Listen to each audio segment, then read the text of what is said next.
NBC News Radio, I'm Brian Shook. Lawyers for Jussie Smollett are slamming Chicago police for their condemnation of the Empire actor. The head of Chicago's police strongly spoke out against Smollett, expressing his disappointment that Smollett pulled what he called a publicity stunt by staging a racist and homophobic attack. Smollett's legal team maintained that their client enjoys the presumption of innocence. The U.S. Coast Guard lieutenant arrested with plotting a massive domestic terror attack will remain in custody for at least 2 weeks as prosecutors build their case. Today, U.S. Attorney Robert Hur said the number of weapons seized at his residence is deeply concerning for public safety. I'm very thankful for the diligent and skilled investigation of the FBI and the Coast Guard Investigative Service, who worked with prosecutors in my office to conduct a thorough investigation. The U.S. government will use the time to find evidence that shows Christopher Hassan's intent to harm prominent Democrats and journalists. President Trump is honoring the contributions of African Americans throughout American history. In a White House ceremony for Black History Month, Trump noted that African American leaders have inspired art, science, politics, and business since the early days of the country. The North Carolina Board of Elections is ordering a new election in the state's 9th congressional district. No winner had been declared after November's disputed election amid allegations of voter fraud. Republican Mark Harris led Democrat Dan McCready by 905 votes when the election ended. One of Harris's political operatives allegedly tampered with mail-in ballots. Harris's son testified this week that he warned his father about the operative, who is a convicted felon. Harris called for a new election after testifying today. Tom Roberts, NBC News Radio. A privately funded Israeli spacecraft is on its way to the moon. It took off tonight aboard a SpaceX Falcon 9 rocket that launched from Cape Canaveral, Florida. The lander is the first privately funded lunar mission and will make Israel the 4th nation to reach the moon. You're listening to the latest from NBC News Radio. Welcome to the Tom Hartman program. I'm live right here, Monday through Friday. Are you ready for the #1 progressive talk show host in America? 71% of people say that the information they get from their friends and family, they take more seriously than the stuff they read in the media. Only 42% of Americans think the media is the most credible source of news. And therefore, if you're informed, if you're awake, you need to be telling your friends. You need to be talking to your friends and family. 24-time New York Times best-selling author and has nearly 6.5 million listeners nationwide. These are crimes. These are international crimes against humanity, and I would love to see somebody held to account in this administration. Introducing Tom Hartman on KCAA Radio, weekday afternoons starting at 2.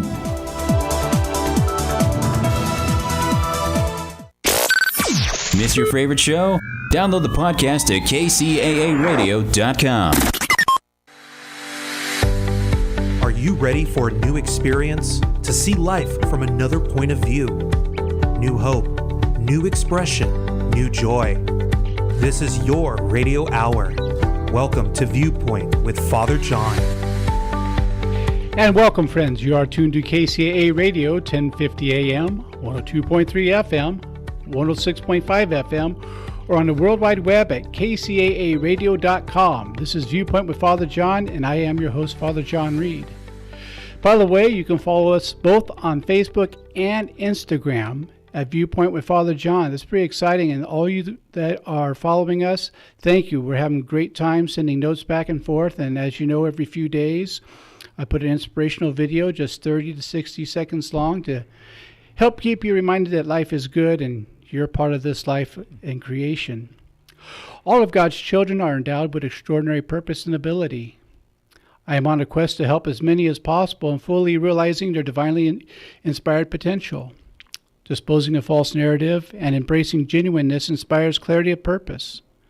My role is to help overcome self-imposed limitation in realizing one's spiritual potential. Brothers and sisters, Viewpoint with Father John is a listener-supported program. You are the ones who keep us on the air each week.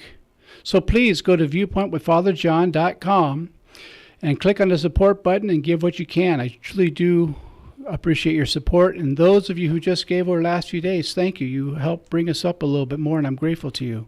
So thank you. Also, I'd like to invite you to buy a copy of my book, Close Your Eyes So You Can See Me. The premise of this book is that we are all God's children and that we don't need any more self-improvement. Rather, we need self-discovery. Close Your Eyes So You Can See Me is available on Amazon, Barnes & Noble, and on most online bookstores. Be sure to get your copy today. And this is a very exciting night for me tonight. I have a good friend with me, and we're starting to do more and more work together. Mm-hmm. We're both serving on the board at NCADD. You'll look up those letters, of course. It's not NASCAR. And, so my guest tonight is my dear friend and colleague, Dr. John Smith. He's an author and professor. His book is The Authentic Man, A Guide to Happiness and Purpose. Did I surprise you? I got it right on the first time? That's right. That's good. And for those of you watching on YouTube, that's the book right there in front of you. It's a wonderful read. I've read the book personally, and I found it really enriching and really good information. I think you would be greatly benefited by reading that book. And I totally endorse Dr. Smith in that. Not that he asked for my endorsement, but it's one of the better books on men's mental health and formation that I've read out there. And believe me, I've read a lot of, getting a PhD, you read a lot of books. Yes. And yes. So Dr. Smith, welcome to the show. Thank you. And thank you for having me back. I've been here before. For those of you that are regular listeners, you may know who I am. So thank you for having me back. Well, I have you back because you always bring such good information with you. And you're somebody who has a real grasp, not just because you're a clinician, but because you are passionate about your profession. And so the information that the listeners receive from it, I always get real positive feedback and what they learn from it. And some are even your students. Yeah. And they're very proud of you. I'm very proud of you. So it's a wonderful thing. And we're talking before the show, a couple of items that we want to talk about that there's such bad information in the community about is depression and anxiety. And we're going to take it in different portions and different aspects of it. But let's start off with, what's the difference between just being a little blue, as we used to say in my generation, being a little sad, and being depressed? What's clinical depression? Okay. Well, for me, depression and anxiety are the common cold of mental illness. Right. Okay. So, and unfortunately, the two words depression and anxiety have sort of become part of the common language, the vernacular. So when I am down, I'll say I'm depressed today. Right. Or if I'm a little, I'm driving on the freeway and it's raining and there's lots of traffic, I go, I'm anxious. Right. Well, and so both of those might be true, but the actual disorders that go along with depression as in a clinical sense and anxiety in a clinical sense, one of the things that's really important to understand is that it's not just a cyclical pattern. In other words, it's raining out, it's dark, it's nasty, I feel blue, I feel down. Well, right. I may say I'm depressed, but I don't have a clinical form of depression. Right. Like I say, I'm driving and I'm nervous when I'm driving, but I get home and I'm fine. Well, I don't have a clinical form of anxiety. So depression and anxiety tend to persist over time, and it's a more significant level of those feelings and symptoms than you would get just on a day-to-day basis. Well, and that's a wonderful point. Both of those points are wonderful. Some of the symptoms I've noticed, and please let me know if I'm wrong about this or if I'm getting the wrong take. Sometimes people could have symptoms that they don't realize are signs of depression, such as they're really lethargic. They have trouble getting out of bed to do things. Procrastination becomes a big problem. That they're not sick, but they just don't feel right physically, and so sometimes they'll have something to do and they just can't force themselves out of bed for that. Would that be a sign? That's definitely a sign of depression. Now, what we want to make sure of, though, because there are a lot of things that can cause those symptoms, if you will. One would be a medical condition that's either been undiagnosed or not being treated. The other thing that can sometimes cause those same symptoms would be certain medications. Right. So we always want to rule out medical causes for these things and not just assume that we've got an emotional condition. All right. So Yes. let's assume that we've ruled all of that out, yes, somebody who's unable to get out of bed or get off the couch, somebody who has no motivation or drive, somebody who has lost interest in their pleasurable activities, somebody who's isolating and withdrawing from their relationships, somebody who's having a lot of shame and guilt and a lot of negative thoughts, even to the point where they're actually thinking of suicide or death. That's what we would call a major depression. Now, I'm glad you mentioned suicide and death, because I've been told that sometimes people can be so depressed that without the proper help, they might cheer up just enough to commit suicide. Mm-hmm. Is that correct? That's absolutely correct. And not all depressed people are suicidal, but the majority of people who do commit suicide or attempt suicide are depressed. Right. So depression is definitely one of the direct links to ultimately to suicide. Now, I want to stay on that topic for just a second more. The way I was taught is that there's a fine line between suicidal and homicidal, and that people who are not just depressed but may have different other Axis 1 or Axis 2 disorders. Those are out of the DSM series, for those of you wondering what we're talking about for diagnostic material. But they can actually flip. They're not so distinctly different anymore. For some reason, over the years, when I was first being trained many, many moons ago, there was a pretty distinct difference. People that were suicidal pretty much were suicidal, which means that they took their own lives. Right. Homicidal, obviously, is where you injure, kill, or actually murder someone else. They were distinct. Now, it's not uncommon for someone to kill someone and kill themselves, or kill many people and then kill themselves. So some reason, and I that's beyond the scope of our show tonight, but for some reason there seems to be more commonality between those two states than there used to be. There's a reason why I took it down that road, is because I want to be real clear to listeners. If you're dealing with somebody and you're not a clinician and they are showing signs of suicidal ideation, this is why it's so important to call 911. This is why it's so important to have professionals come in. It's not that you're not a nice person. And for heaven's sakes, if you're trying to protect them, you're really not protecting them. And it can change at any moment. And without you realizing it, your own life could be in danger.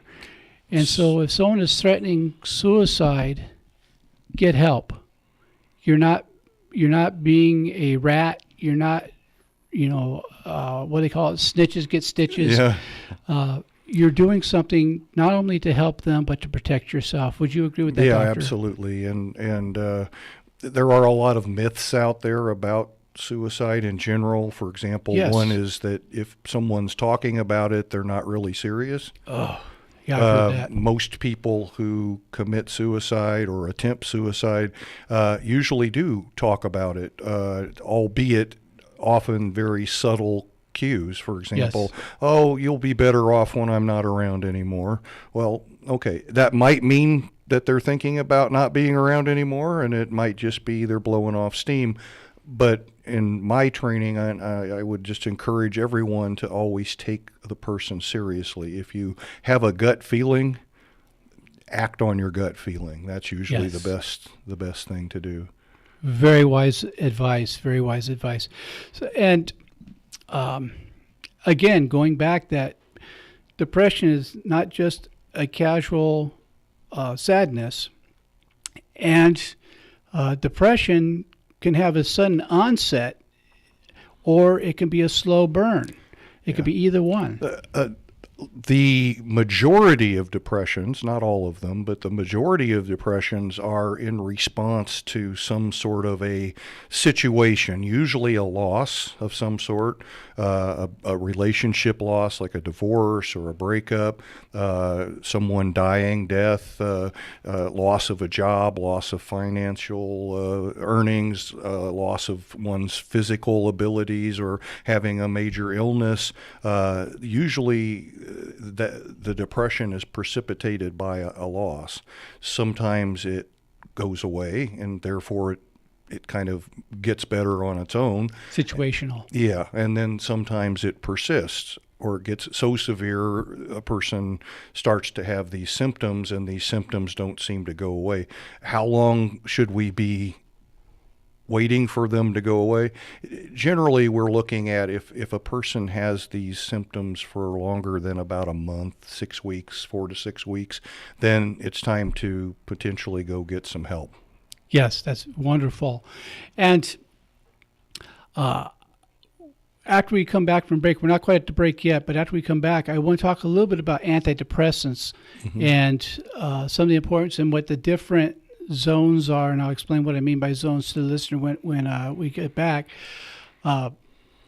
When people are depressed, sometimes, like I said, they don't even realize it's depression. But they can sometimes, without realizing it, start pushing people in their life away. Yes. And nobody realizes why they're doing that. And sometimes even the person doesn't realize. They just find themselves isolating that way. That's right. And again, like you said, sometimes it can be rapid onset or sudden. But generally, if you think about it, or if you look at most people who are depressed, they've had a history of depressive episodes. In other words, this time isn't the first time. There have been other times, but again, they sometimes get better on their own, or a person has had it for so long they don't even realize it. That's just normal for them. And one of the problems, particularly with men, it's almost more acceptable for a woman to have depression than a man to have depression in our society. So a lot of times people say, well, just buck up. That was what it be, folks. And pull yourself up by your own bootstraps, which I think is what they do at Cirque du Soleil. But, you know, if we can't even admit because of societal pressures, what a danger we're in. Well, that's why men die earlier than women. Yes. One of the reasons is because we're taught to be tough, be strong, that any sort of, especially emotional issue, is a sign of weakness. And so we have to buck up and, like you say, just kind of be stoic and, you know, get over it and rub dirt in it and move on and pick yourself up and go. And to ask for help or to feel like you need help is a sign of weakness. It's not, but that's what we're taught. Smiling on the outside while dying on the inside. Well, we're coming up to our first break. My guest this evening is Dr. John Smith, and we'll be back in 2 and 2.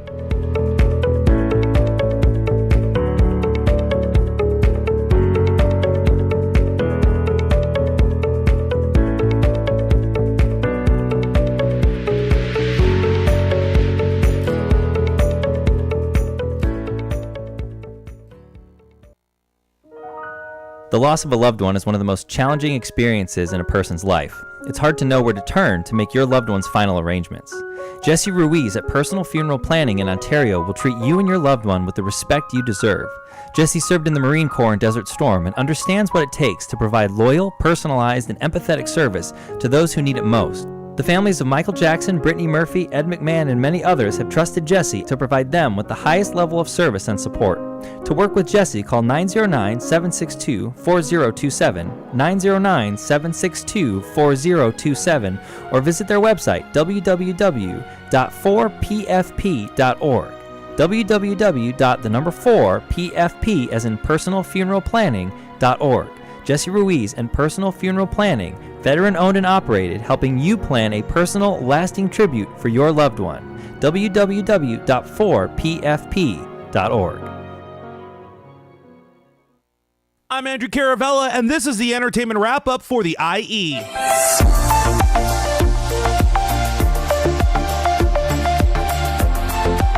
Well, the entertainment world has some really interesting stories happening right now. Probably the biggest, Jussie Smollett, blasted by head of Chicago Police Department for exploiting the city's racial divide for personal gain. According to NBC News, the head of the Chicago PD said during a news conference Thursday that actor Jussie Smollett staged his very own attack last month because he was unhappy with his salary on the show Empire, which airs on Fox. On Thursday morning, Smollett was arrested hours after he was charged with felony disorderly misconduct for allegedly filing a false police report. The 36-year-old actor, who is black and gay, said the alleged attacks put a noose around his neck and poured what he said was bleach on him. Now, Chicago PD initially investigated the incident as a possible hate crime, but on Wednesday said the actor was a suspect in a criminal investigation. Now, if convicted, Smollett could face probation or up to 3 years in prison. During the investigation, Chicago PD released pictures from a surveillance camera located near the attack that showed two men that were potential persons of interest. These two men, brothers Ola and Abel Osundario, were taken into custody on February 13th, but then released 2 days later without charges. More on this story as it develops. Now in other news, Chris Hemsworth is set to portray wrestling legend Hulk Hogan in a biopic for Netflix that could drive Hulkamaniacs wild. I'm okay with this. I mean, it's literally Thor as Hulk Hogan. I mean, it makes sense. The film is expected to look into Hogan's ascent from the Florida wrestling circuit to becoming the face of the World Wrestling Federation in the 1980s, where he squared off with villain Andre the Giant. The streaming service has obtained the life rights from Terry Jean Bullia, that's also the legal name of Hulk Hogan, according to The Hollywood Reporter. No production or release dates for the Hulk Hogan project have been announced as of yet. For your entertainment wrap-up in the Inland Empire, I'm Andrew Caravella. I'll see you next time.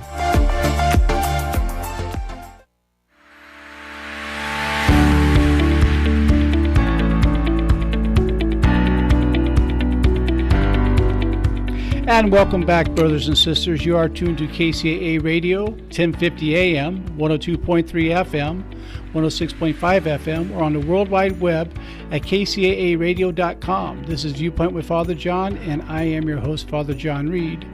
Again, I want to remind you that this is a listener-supported program, so please go to viewpointwithfatherjohn.com, click the support button, and give what you can. Help keep us on the air. And if you are so inclined, this is the perfect time of year to buy my book, Close Your Eyes So You Can See Me. It's a great read. For some of my listeners that are also friends of mine, I'm sorry to say there's no pictures on the inside, just on the cover. But still, don't let that stop you from reading the book. It's a great book. My guest this evening is Dr. John Smith, and he's a LCSW licensed therapist, psychotherapist, and he also is a professor. He teaches addictive studies.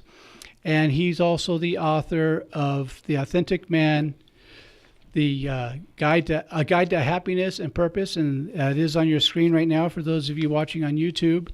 And we're talking about depression and anxiety, and we're going to go a little bit into antidepressants. Now, neither one of us are physicians. I want to make a disclaimer. So we're not prescribing here. We're sharing our knowledge on this information, on this thing, but always only take medication prescribed by a medical professional who is licensed to prescribe it.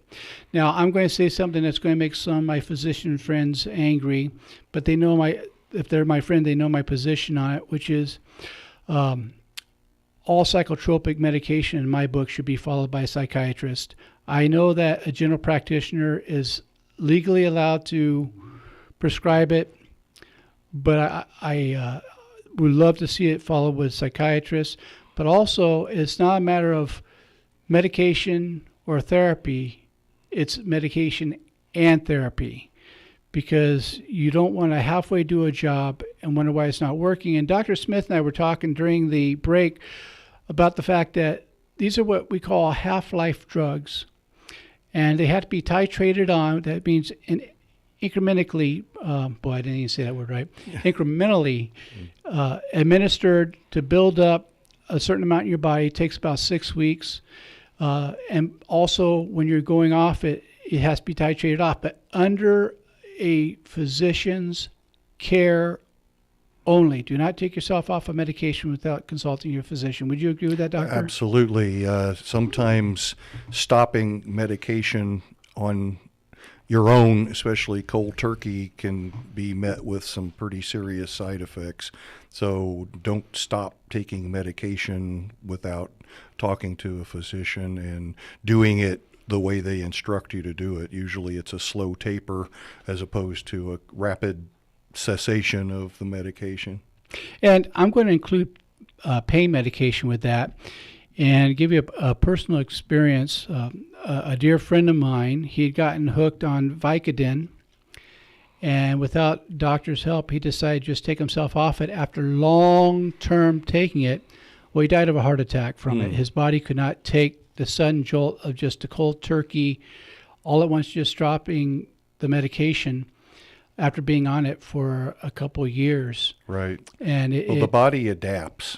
Right. And so when you take something away from the body, this isn't just psychotropic meds. This can be blood pressure meds, for example. Correct. It's called a rebound effect. So if you just stop taking it, then what's your body going to do? The opposite of what the medicine was doing. So it causes a spike in blood pressure, which could cause heart attacks, strokes, and all kinds of other problems. So that's why you always want to do that under a doctor's supervision. Very good. Well, let's talk about the importance and the benefits of antidepressants. You and I talked about the fact that you cannot get high on an antidepressant. It's hitting the wrong receptors. So what is the purpose of the medication? Right. How so do you like to see if you watch television, you're led to believe that you can take a pill and the pill will cause your depression to go away. Well, medications treat the symptoms. Right. Not the root cause. So the problem that most people have is that while some people get some relief from symptoms from the medication, that's why it's there, it isn't necessarily going to treat the root problem that's causing it in the first place. That's where therapy comes in. So doing them together has shown that when you combine these two approaches, you get better results than either approach by themselves. Now, that doesn't mean everybody who's depressed needs medication. Okay. Right? Usually we try therapy first, and if the therapy does it, then you don't have to go on the medication. If some people start out with the medication, they go to their doctor, they say, "Doctor, I'm depressed." Doctor writes them a prescription, and they start taking the medication. Again, they might get some symptom relief, and if that's all they need, that's all they want, that's great. But a lot of times, even if their symptoms are relieved, their root cause is not there. So then the problem sometimes gets worse. Right. Or it becomes chronic. Also, there's not a one-size-fits-all antidepressant. Correct. The doctor may put you on, let's say, Zoloft, and you may have some side effects that you can't live with.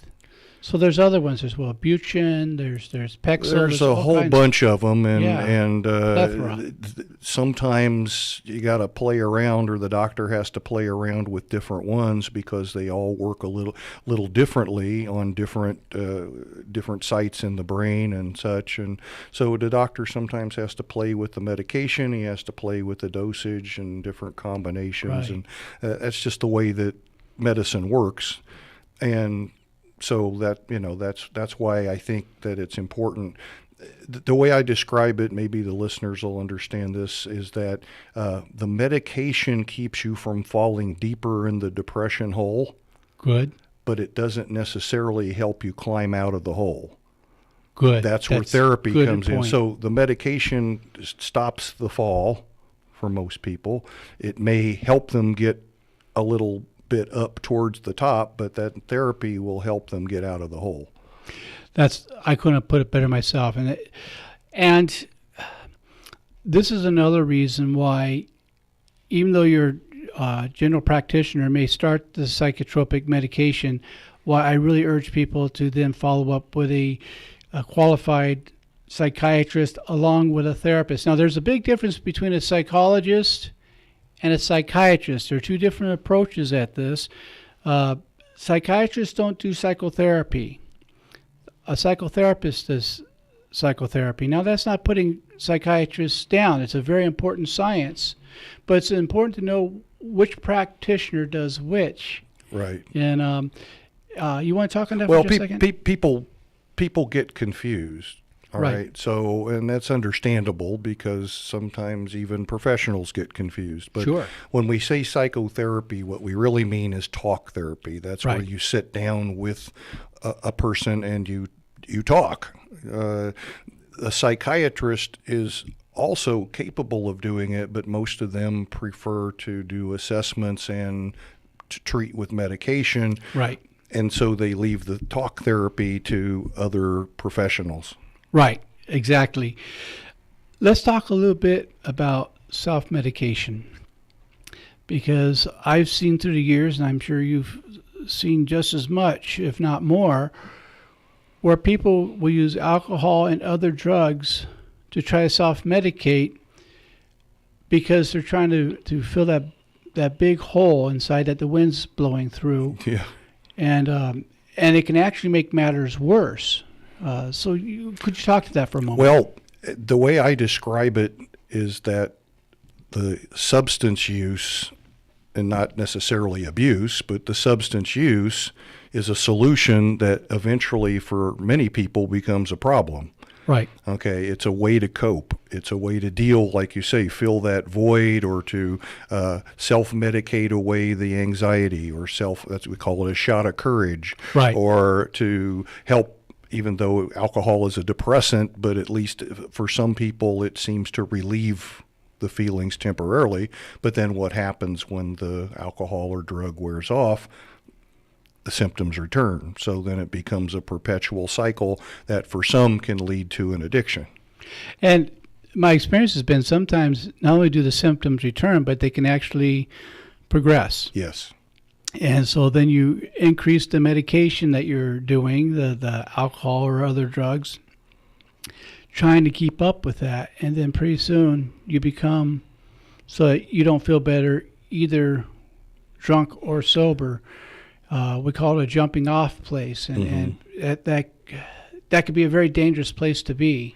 Yes, and people who have the emotional condition of depression or anxiety, and then develop a substance use disorder, we used to call that dual diagnosis. Now the official term is a co-occurring disorder. Right. Okay. And an interesting thing that I'll point out is that the common thread between depression, most cases of anxiety, and most cases of substance misuse is shame. Yes. Shame being a person has a feeling that they're not good enough, that they're defective in some way, they're less than, that they're bad in general. Usually that is born in childhood somewhere and stays with them and leads to a host of these other problems. Right. Well, that's absolutely true with that. And, my experience with therapy is learning how to uncover these things that have been both suppressed and repressed, and a lot of people don't know the difference between suppression and repression. They are two different things. Would you like to speak to that for a second? Well, if I suppress something, I know it's there, but I'm putting it down. Maybe I suppress it with alcohol. Maybe I just stuff it, as we used to call it. I just keep it down. I keep it inside. That's suppression.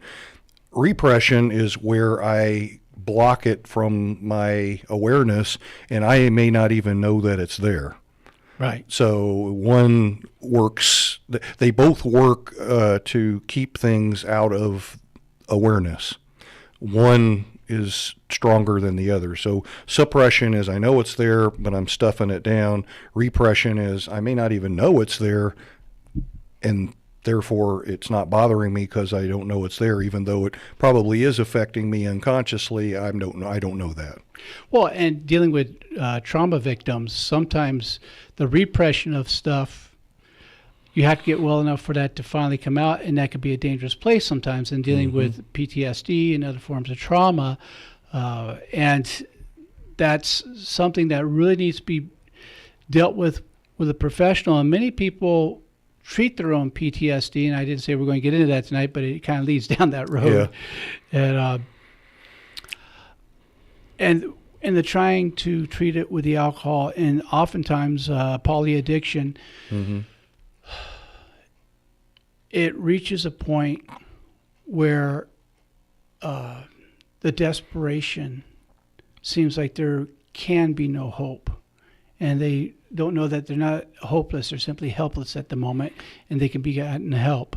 Yeah, trauma is, and when we talk about trauma, we're talking about things that happen to people. Right. All right.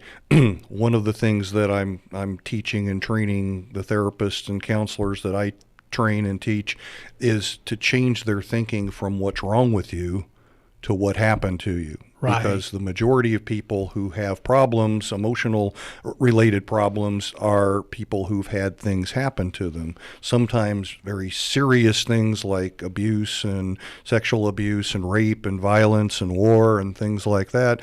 And other times it's a little more subtle. It's things like being put down or disapproved of, or growing up in a chaotic environment, or sometimes it's not what happened to them, what they got. Sometimes it's what they didn't get. Right. That still causes them to feel shame and guilt, which are the cousins that are at the root of most emotional problems. Now, some people will take that shame and guilt and take what you just said and turn around and say, so you want me to blame mom and dad for everything. And they don't understand that's not what we're talking about. It's not a matter of blame. It's a matter of recognizing roots.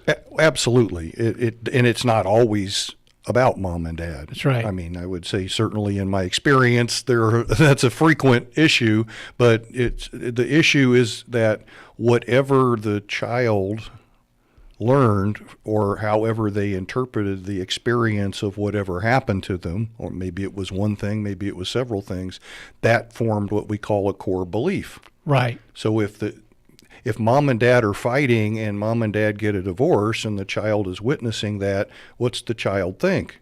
Right. It's my fault. Right. I caused it. Well, of course, that wasn't true, but then the child has a sense of guilt. So then the child goes, well, if I caused it, then I got to fix it. So I'm going to be good. So they do all kinds of things. They get their grades, they behave, whatever they can think of to be good, and yet mom and dad still get divorced. Well, now they think whatever I did wasn't good enough. And then they think, oh, I'm not good enough. That's shame. Mm-hmm. And so now they go forward with this belief that they caused it, this guilt, and they go forward with this sense, I'm not good enough, shame, and then that becomes the mantra of their life. It becomes what in psychology we call a self-fulfilling prophecy.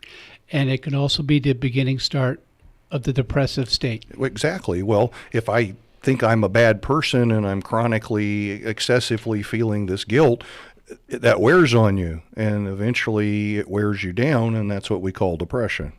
Right. Or it revs you up, and that's what we call anxiety. And that's what we're going to get into our next segment. And speaking of anxiety, Nick's looking at me through the glass like I better not miss this commercial break, or there'll be a lot of anxiety around the radio station. So we'll be back in 2 and 2 as he's tearing at his beard as we speak.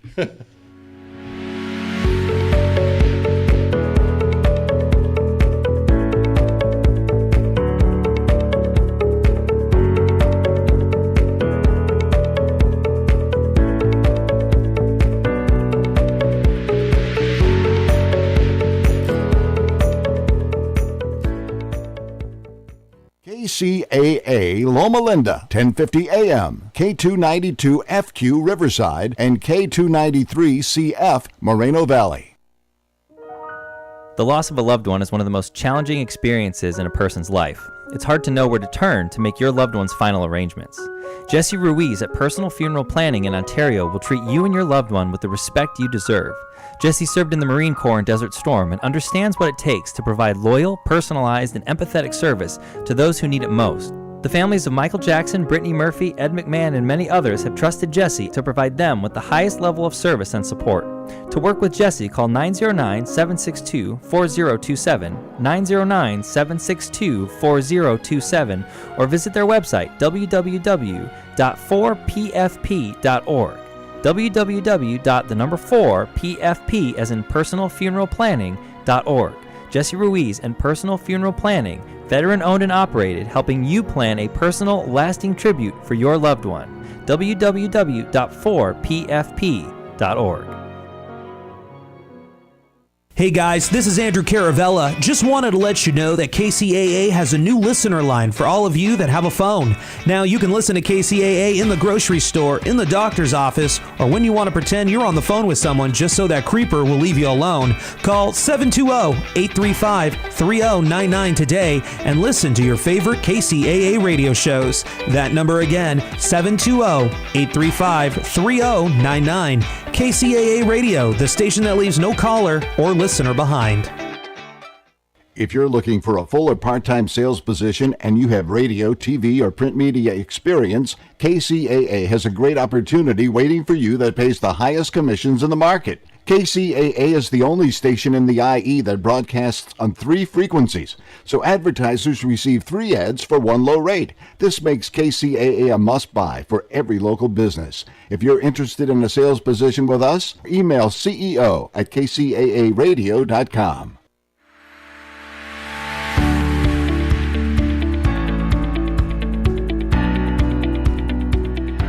And welcome back. You are tuned to KCAA Radio, 1050 AM, 102.3 FM, 106.5 FM, or on the World Wide Web at kcaaradio.com.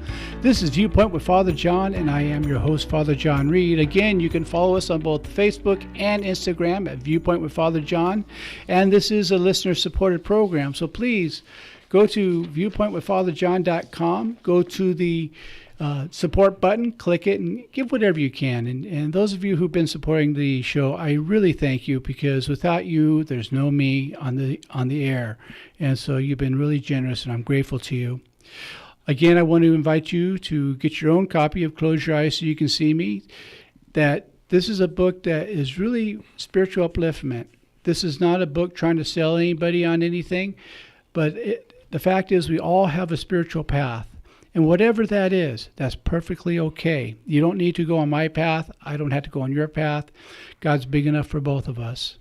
And again, my guest this evening is the wonderful Dr. John Smith, author and professor, and he has authored a book, The Authentic Man, a guide for happiness and purpose. And again, a photo of his book is right there on your screen. I really recommend reading it. It's a fabulous book. And those of you who have listened to me for a while know that I don't recommend books I haven't personally read and that I personally endorse. So I'm happy to put my name next to his and tell you it is a well-written book with really good information, particularly not just for men, but for wives too, that would like to understand your man a little better. And you could also use some of those exercises. They are unisexual. I've been waiting my whole, Yes, I went all night to use that. I think that's a word. Yes. Yeah, unisex, but unisexual. I just I'm going to drop it before I start getting calls or the FCC gets involved. Speaking of unisex, Nick, how you doing tonight? I'm good. Wow. Don't know what to say to that one. Don't worry about it. You're in a mood today. Yeah, well, I had my Pexel. So there you go. Well, I will say I'm very anxious to hear what you have to say about anxiety.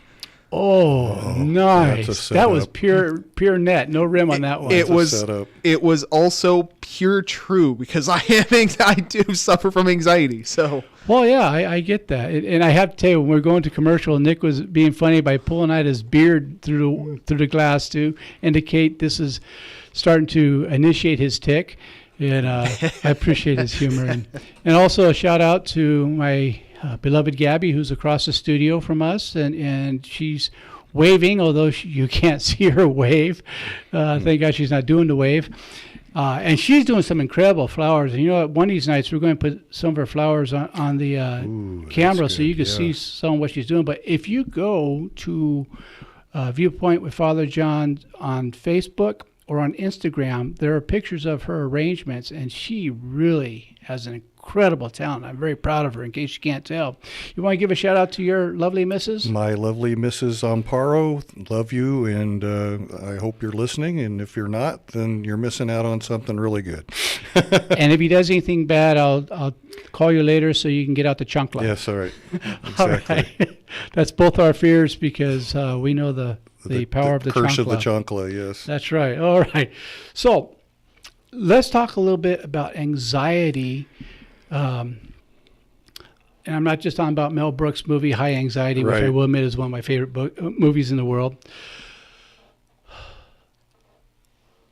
I get sweats. I get tremors. I feel like I can't swallow a So the thing about anxiety that drives that bothers people the most is that they have very uncomfortable physical sensations in their body. For example, like you were saying, your heart's beating fast, you're sweating, maybe short of breath, your muscles are getting tense and tight. So if you were running on the treadmill, what would your body be doing? Those same things. Exactly. But you wouldn't be concerned about it because that's what it's supposed to do. If you were being chased by a rhinoceros, what would your body be doing? I'd have a pulse about 115. That's right. But you wouldn't be thinking about what your body's doing. You'd be thinking about what? About getting the out rhinoceros and getting away, right? The fight or flight. So that's what's going on in the body. Now, the problem is anxiety is when that alarm, let's call that the alarm, right. Fight or flight, get the heck away. Something, it's going off in the body when it isn't supposed to. Right. All right. So then my focus becomes what my body is doing. Correct. The unwanted, uncomfortable sensations in the body. Okay. Yes. Which are being caused not by a thing, the rhinoceros, but by a thought of something. Correct. Do you want to know what the two words in the English language are guaranteed to cause anxiety? Go ahead. What and if. Correct. So many people what if themselves into a panic attack. So yes. Anxiety then can be about thinking ahead about, I call it watching disaster movies in your mind. Yes. What ifing? Well, what if this? What if that? What if this? What if that? Now, where does that come from? Where does a person get that? Well, sometimes it's just they learn it. Yes. Okay. They learn it growing up. They have a parent or somebody. They learn it. Sometimes it is related to past traumas. Not always. Okay. But they learn it, and so then they continue to practice it. So it's like, I've got to make sure everything is covered, and if everything is covered, then I'll be okay. But it never is. Well, yes. And I've worked with people who have survived being taken hostage in bank robberies and such. And oftentimes, without proper debriefing, that can lead to panic attacks, which is a form of anxiety. And the symptoms that you're sharing, I want to be real clear with the listeners. If you're having shortness of breath, you're having chest pain or pressure, particularly if you're getting tightness in the jaw, go to the emergency room. Not urgent care, the emergency room. But because that could be a sign of a heart attack. Now, right. A lot of people wind up in the emergency room thinking they're having a heart attack, and then the doctor says, no, it's a panic attack. Right. Okay. And a panic attack, if we want to think about what it is if anxiety is on a scale of 0, I don't have any anxiety, to 10, oh my God, I'm going to die, which is a panic attack. Right. So sometimes they just seem to come out of nowhere.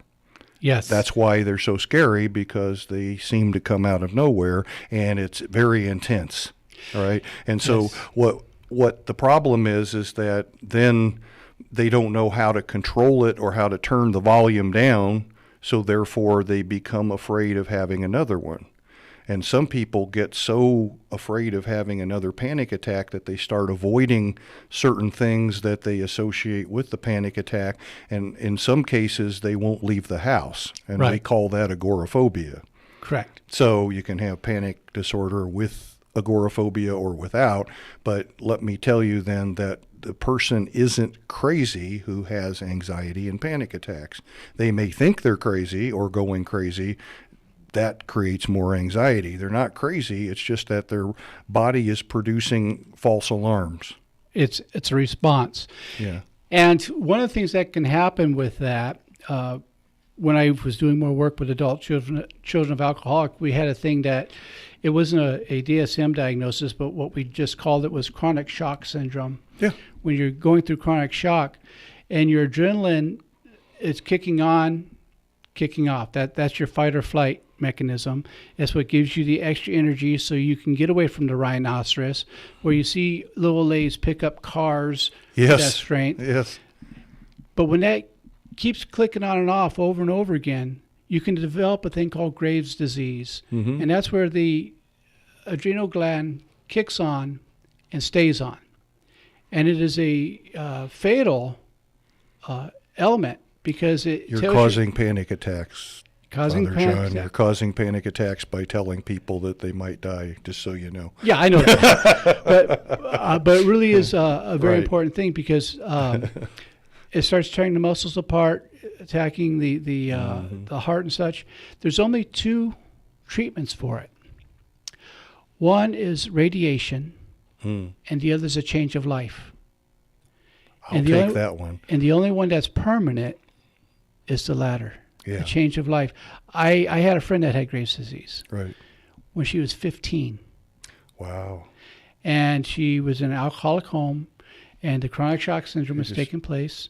And I'd be remiss if I didn't mention that, because this is why it's so important to have medical professionals involved, because if you're having repeated panic attacks, it's okay to take medication prescribed by a licensed medical professional. And in doing that, also get talk therapy to get to the causes and condition. There are some great treatments. It can be treated. It can even be cured. Yes. So it's not something that some people go, well, I've lived with it for years and nothing's ever worked. There are definitely some new treatments that are out there that do work pretty well. So don't lose hope. Don't give up, and you're not crazy. Exactly. By the way, my experience has been crazy people really never question if they're crazy. Only sane people do. Yes. And so that's an encouraging thing there, folks, that only sane people ever question their sanity. Look, these are not taboos. You are not a defect if you have these symptoms, these things. What you could use is some compassion, some guidance, but most of all, to stop looking to blame, because there's no blame involved with this. Everyone's responsible, no one's to blame. And because of the fact that we can treat this, it is a medical condition. It has symptoms. It can be treated.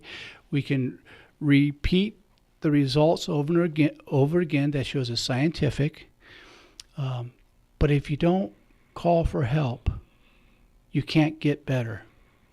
In all likelihood, there's a few. And it's not a sign of weakness. I think that's the big thing to get across, is that you're not a weak person or a defective person. I think the stigma of getting help or getting therapy is less than it used to be, but it's still there. And as a priest, I want to put out there, you're not disappointing God by getting help. It's not a matter of having more faith or having the right kind of faith. There's a reason that God has given us medical science, psychological science. It pleases God when we get help. That's why God has given us such professionals. So if you have a clergy person telling you just need to have more faith, I'm sure they mean well, but they don't understand the importance of the physician and metaphysician working together and the psychologist working together for your better health. And that's what it's about. It's your health. So on the spiritual level, it's okay to get help. It's not that you're not praying the right prayers or reading enough scripture. It's the fact you can read the scripture. It's not either or. Again, it's an and. Yes, absolutely.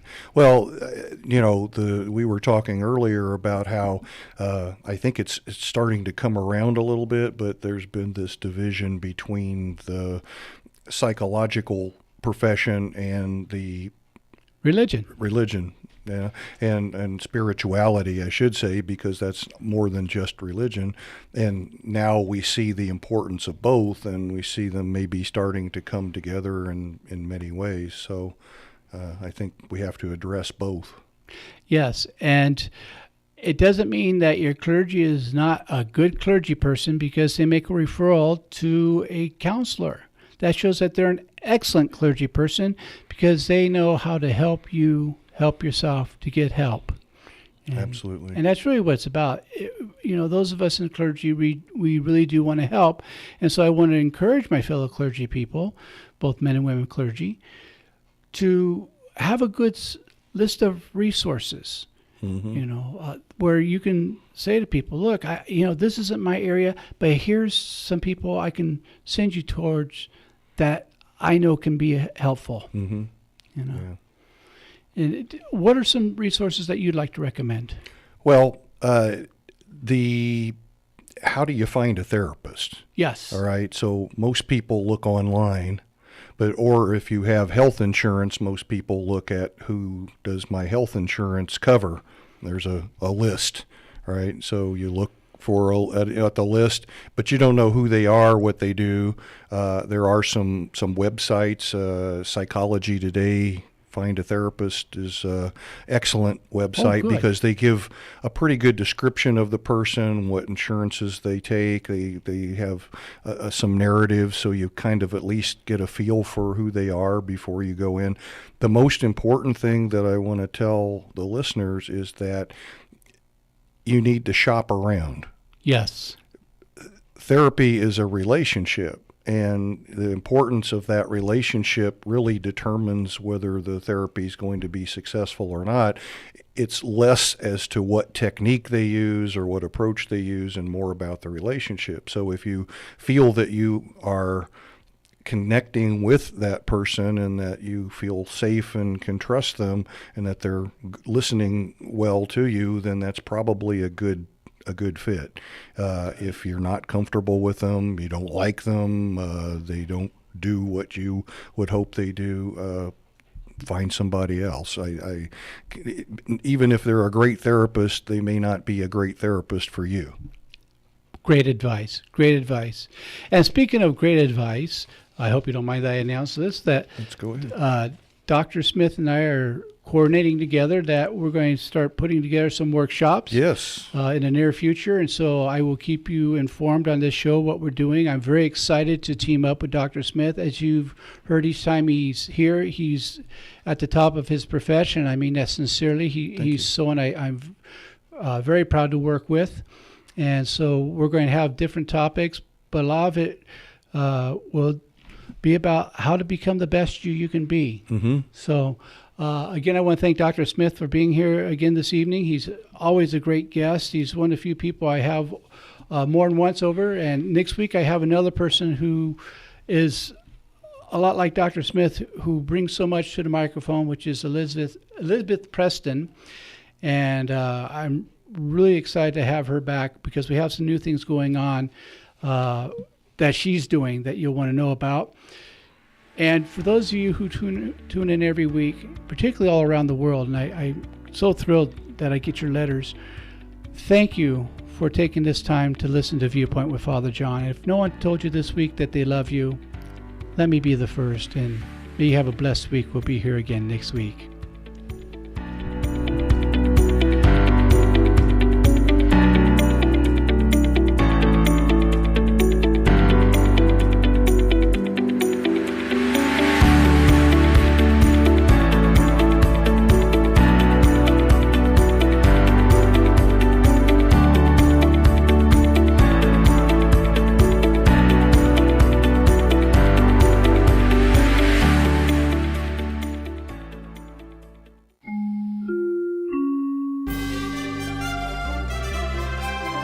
KCAA Loma Linda.